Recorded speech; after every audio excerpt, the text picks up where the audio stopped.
And I want to begin this morning by paying tribute to David Cameron, who has spoken earlier from Downing Street. And I know I speak for Michael in saying how sad I am that he has decided to step down, but obviously I respect that decision.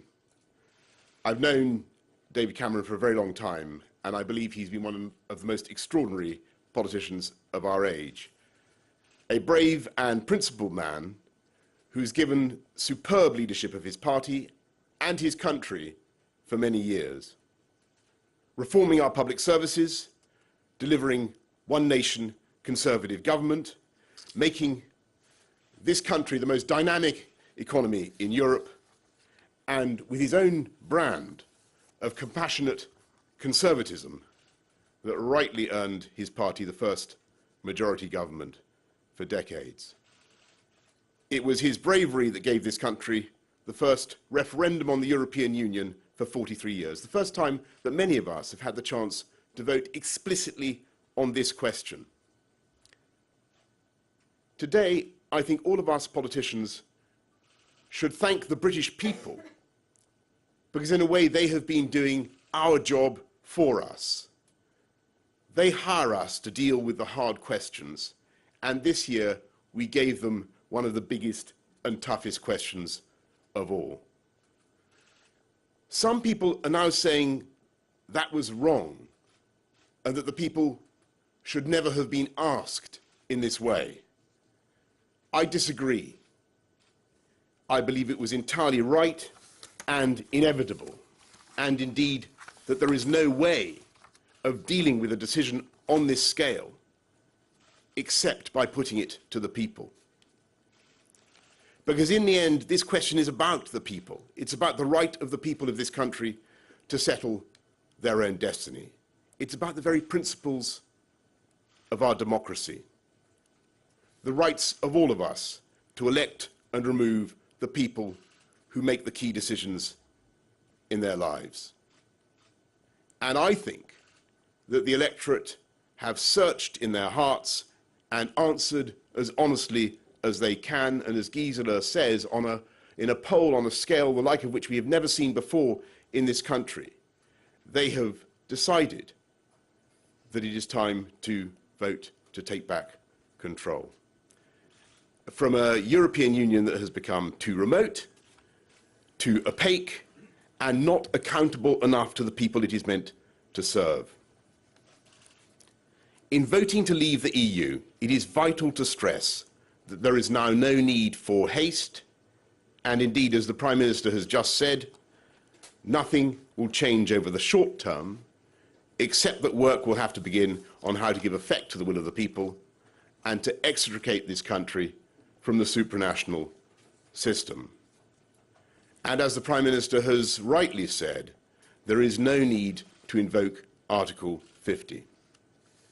And to those who may be anxious, whether at home or abroad, this does not mean that the United Kingdom will be in any way less united, nor indeed does it mean that it will be any less European. And I want to speak to the millions of people, directly to the millions of people who did not vote for this outcome, especially young people, who may feel that this decision in some way involves pulling up a drawbridge or any kind of isolationism, because I think the very opposite is true. We cannot turn our backs on Europe. We are part of Europe. Our children and our grandchildren will continue to have a wonderful future as Europeans travelling to the continent, understanding the languages and cultures that make up our common European civilization, continuing to interact with the peoples of other countries in a way that is open and friendly and outward-looking. And I want to reassure everybody that, in my view, as a result of this, Britain will continue to be a great European power, leading discussions on foreign policy and defence and intelligence sharing and all the work that currently goes on to make our world safer. But there is simply no need in the 21st century to be part of a federal system of government based in Brussels that is imitated nowhere else on earth. It was a noble idea for its time. It is no longer right for this country. And it is the essence of our case that young people in this country can look forward to a more secure and more prosperous future if we take back the democratic control that is the foundation of our economic prosperity. I believe we now have a glorious opportunity. We can pass our laws and set our taxes entirely according to the needs of the UK economy.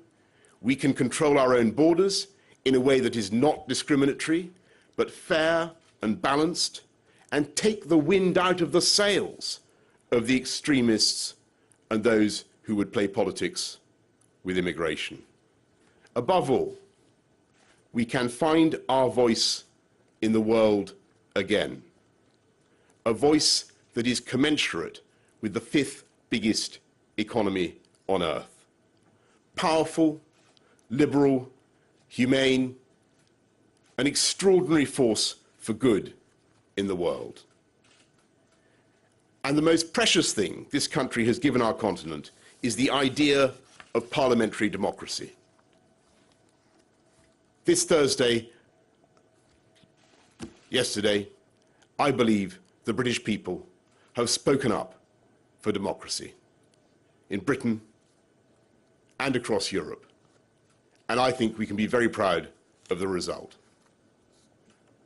Thank you finally to everybody at Vote Leave for the extraordinary and positive campaign you have run. Thank you.